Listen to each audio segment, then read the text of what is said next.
and reports, there have been no allegations of wrongdoing and no charges brought against any county official in connection with our contracts process. There has merely been reports of investigations as to specific contracts and vendors, the details of which we as a legislature are not privy to other than what we have read or read in the press.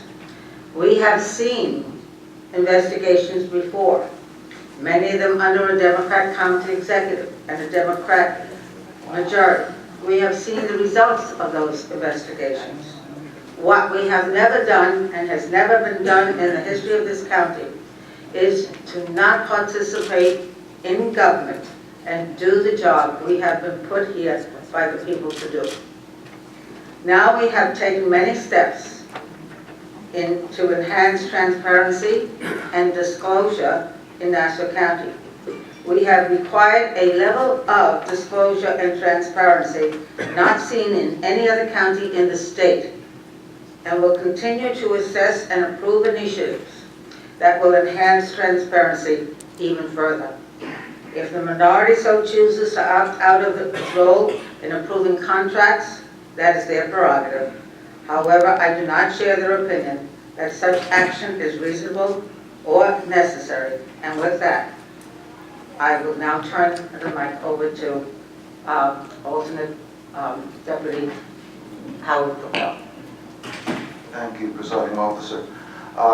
With all due respect to my colleagues in the minority, I'm going to suggest and urge you that you might want to reconsider.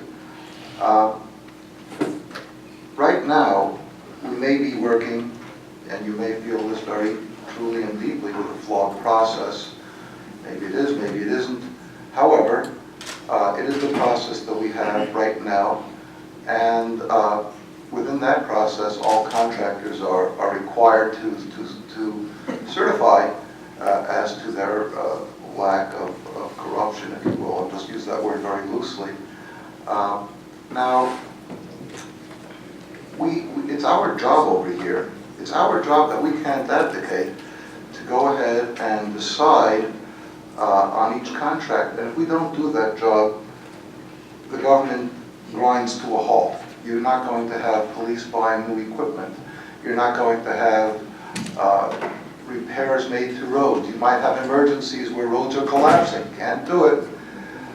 What do? Do we simply stop everything? So what I would say to you, again respectfully, is that let's go ahead and talk about fixing what we can fix.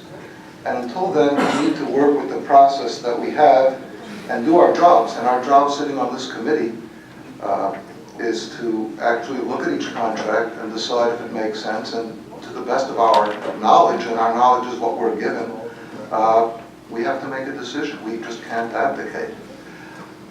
Thank you. Okay. Let me also